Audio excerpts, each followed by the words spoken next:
All right. Well, obviously, congratulations to UCLA. They came in here with a great plan.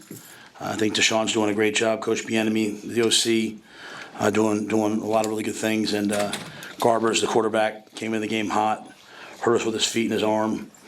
So we're obviously disappointed. That was a tremendous missed opportunity for us. A game that we had every opportunity to win. Even when we got back down, we clawed back in it. Chance at the end, and didn't make the plays that you need to make. So, credit to them. I'm sure you guys have lots of questions. I'm happy to answer them all. Why have things seemed so difficult for your offense globally, but also today within the red zone and even in the first half? What do you think is leading to these struggles?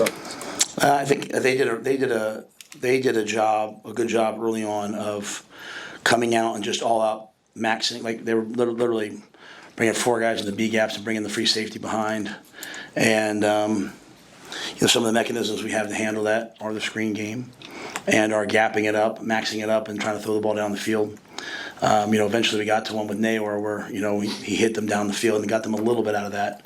But they took the ball. They went on a long drive. We went 3 and out. They went on another long drive. And we had seen that against Rutgers. We had seen that, that's kind of how they play early on in the first half. Rutgers only had 3 possessions. We were able to hit the big play, make it a 7-0 game. But I think in general, in the passing game, when it came to third down and converting third downs, they were just all out zero blitzing us, and we weren't answering it the way that you need to. And once we finished the game like 9 of 17 on third down. I can't tell you in the first half. At one point, it was like 1 for a lot. So we struggled. Made the adjustment in the second. We made the adjustment early. We got it. Kind of finally taken care of in the second half, and we're able to stay on the field more. And then down in the red zone. The first time down there we scored, obviously, right? So that was we were good there. Really, the one before the half, put the ball in the 2. We've been running the power play. We lost Barrett, so we put Elijah Judy in at fullback. He was doing a great job. He went down. So just kind of really more a matter of a couple times bodies, and then just finding the play to get in. They maxed us again, zeroed us up, and we just didn't withstand it. So in terms of everything that went wrong, in the first half, I came in to the guys, Sam in the locker room. I said, that's about as bad a half of football as you could withstand between the offense and the defense, and yet it was 13-7. So I thought we were excited to go out and play in the second half, and then unfortunately had that pick 6, but still crawled back into it. So I think there's a lot of things that we have to continue to work on. What do they do in the first quarter to kind of tip the scale so much? 21 plays to your 3, 4 or 5 on third downs. What were they doing to get you so unbalanced as a defense? Because we didn't see that last week against a team on paper in Ohio State that obviously most would consider a pretty elite offense. Yeah, they've done that. This team, UCLA coming in, they went down the field and scored on the first drive against Rutgers. I believe they scored on the first drive against Minnesota. They have a veteran quarterback who's kind of finding his rhythm in that offense. And they won on third down versus man. They threw the shallow cross, they threw the corner out. We were able to hold them to a field goal, but we just couldn't get off the field early on in that drive on that series. And then the second time through, we really couldn't get off the field as well. As I told the guys when I kind of pulled them all up, it was we had a sack, we just kind of fell off him, he ran out.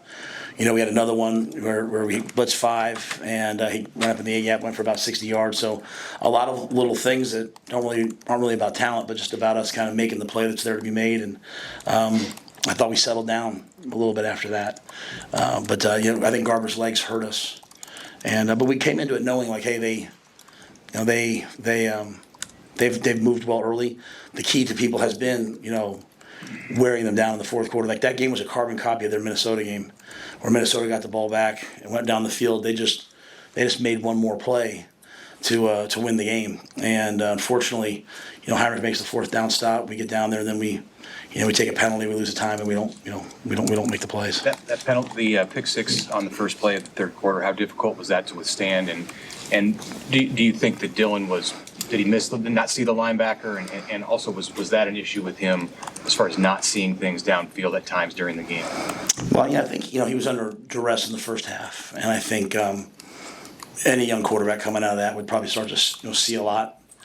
the old saying, you see a lot, you see a little, you see a little, you see a lot. I think he wasn't real comfortable. I don't want to speak for him, but with all the things he was saying, I don't think he was real comfortable. No, that was a play action pass to Thomas down the middle of the field into cover two, and he was running free. It was going to be an explosive play, and in behind it is an in cut, and he just threw the in cut. So credit to him. I thought after that, he settled down. We found some run game, and again, a lot of that was kind of what we had seen people do against them. Right? They withstand the early storm from UCLA and their script, and then you kind of make the plays to get back in the game. Unfortunately, that pick six and really the missed opportunity down the red zone on the first time that hurt us and set it apart. On that last touchdown drive, I know it was a little hectic with Dylan getting hurt and whatnot, but were you okay with the pace, or did you want your offense to kind of pick up the pace? Yeah, my philosophy has been in those situations, like you're in a 2-for-1 situation, so you want to score before the 2 minute. So at 4:38, I know everyone was kind of upset. The crowd was, I think at one point, try to get everyone to calm down. I understand why, but we knew, we had 2 timeouts, we had the 2 minute conversion, we wanted to get in the right plays. Again, some of those things. Ramir Johnson went down, Elijah Judy went down, the quarterback went down. So trying to get the right people in the game to run some of those red zone plays, was a little bit difficult. And then with what they do, right? You're getting up there and it's either cover 2 or 0 blitz, so you're kind of having to check some things. So, but in the end, it worked, right? We scored the touchdown. We scored it with 3:20 left. We stopped them. They punted the ball back to us, and we had 2:30, and we had a chance to go down and score. And in this league, if you have the ball at the end with a chance to go score and tie or win a game, that's Big Ten football. And we just didn't make the plays once we crossed the 50. You have to make, and obviously that penalty was big. Did Dylan decide on his own to go back in the game there for a second, or did you guys clear him to go back in and then? Well, the doctors cleared those guys, right? So I think, once the doctor said he was cleared, I just saw him running in. I wasn't part of anything saying, hey, let's get Dylan in here. I think once he went through whatever testing they had, he went to run out, and then obviously they just felt the pain again and just said, hey, I can't do this. So, Do you have a sense of where the injury was and what caused it? Was it just a hit? I think it was a hit to his back. Yeah, I think it was his back. How tough is this going into the bye week now? I mean, you had an opportunity, obviously, today to get to number 6. Now you got another whole week to think about this. I mean, how do you move forward from something like today? You just try to dominate tomorrow. I mean, it is what it is. I mean, it was a tremendous missed opportunity. It's a game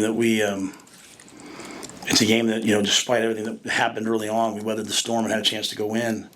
And now we have to battle back. So, it's the same question. You guys asked me after Indiana. I said, hey, we'll be back. I expect us to be back. Along the way, obviously when something like that, today happens, and that people are going to be disgruntled. You're going to hear things, and the players are going to hear things, and that's all part of it, right? That's all part of when you lose a game like this. And so, if I was in the stands today, I'd be frustrated.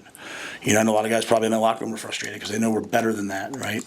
And but we are where we are, and you have to just have to play yourself back into it. And we have 3 more opportunities to go play football. We've got some great seniors that I know want to win one, if not 2 or 3, and that's what we'll have to do. I know you guys have a standard. Players talk about having a standard on defense, and it felt like last week you played with that, but maybe 2 of the last 3 games maybe didn't play with that in the first half. Do you have a sense of why that maybe hasn't quite been there in the Indiana and this game? Well, I think sometimes you have to give credit to the other team. They scored 35 points last time they played, coming off a bye. I thought they threw and caught. It wasn't like a game other than that one crack toss. It wasn't a game like we didn't tackle. We had some opportunities on the quarterback, and then we started making some plays late. After that pick six, I thought the rest, we come out the first drive of the second half, we have the pick six. I thought the defense after that, they did give up, 1 score, but I thought they hung in there. But I think a lot of credit has to go to UCLA and their passing game and the things that they did, and quarterback making plays. Tommy got back out there. He went and played. So, I don't think this didn't feel like they weren't trying or anything like that. It just this was a good offense today, and I told them I prepared them. It was 17-17 against LSU. And late in the third quarter, going into the fourth quarter, just LSU made the plays in the fourth quarter, and I wanted to get to the fourth quarter and make more plays than they did. And we came close, but we just didn't do it. And after last week, we talked championship mindset and what have you, and no matter how ready they were to play today, how much did that first quarter kind of suck the life out of you? Because it was tough to get into a flow when you eventually did get the ball. Yeah,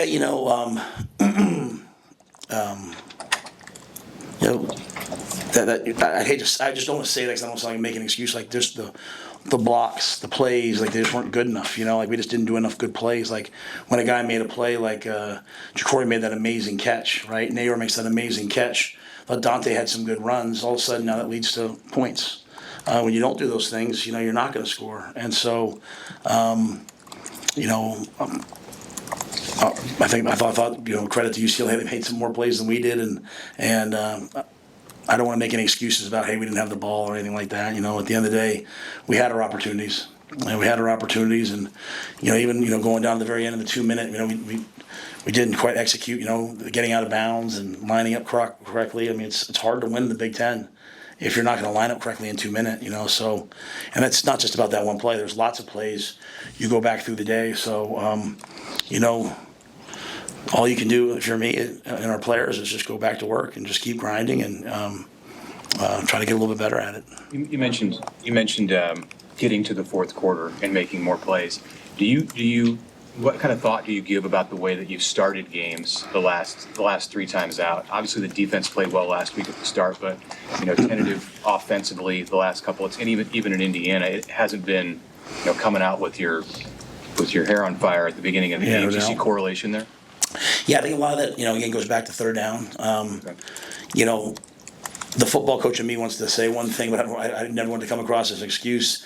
You're playing these teams coming off byes, and they're doing different things against you, right? They've studied you for 2 weeks, and they've studied themselves, and they're coming out, and they're throwing something new at you. And I think, you get a series in, you kind of settle everyone down.